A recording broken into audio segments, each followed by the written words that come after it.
It looks so beautiful running through it. Pardon? It looks so beautiful with water running through here. Yeah, it used to run all year round. Oh, really? I used to swim here when I was a kid. Oh. Yeah. It'd stop actually running over there late in summer, but there'd always be a water hole here. Yeah, right. Wow. So this is the main gallery, and there's a lot of overlap in here. So especially this big rock here, it's got some worn out concentric circles which represent the owie, which the bees are showing you where the water is. You've got to dig for the water now. So just because you see those ring of concentric circles, the ripple,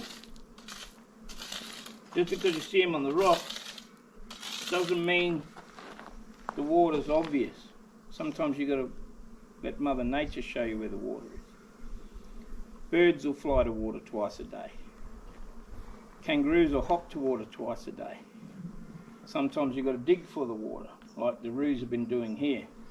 So, but when I was a kid, and I'm only talking probably 42 years ago, I used to swim here, and this was always water. I used to get in trouble jumping off the rock here because the old men were talking about the art, and I'd be splashing them. And then I'd get told to get out and sit down and listen. I know why they told me that now, so that I can teach people. We've got some really high stuff up there. If that was more arched like these here, it would represent a rock shelter or a whirly as well. But when we look at them like that, sometimes you get lots of them, and up in the next gallery there's lots of them, and they go up the rock like that. Good example is when you're travelling through the Flinders, have a look around.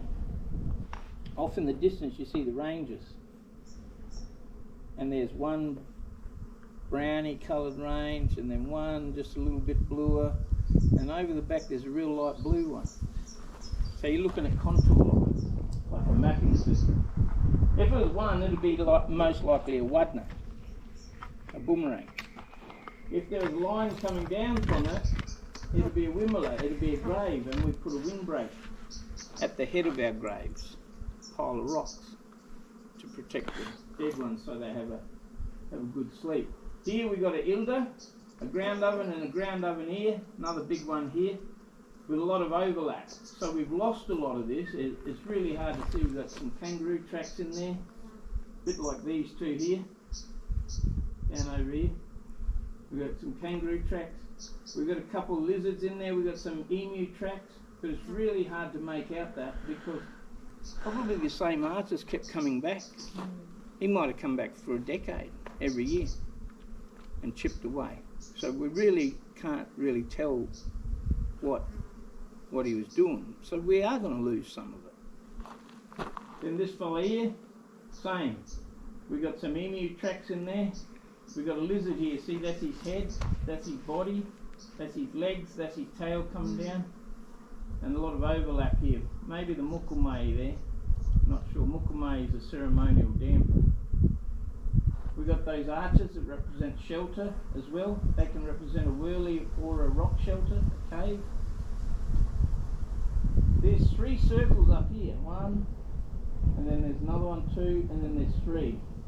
That's one of these ones, like this one that's worn out here. Ring of concentric circles, water. We've got a lot of ildas here, a lot of ground ovens.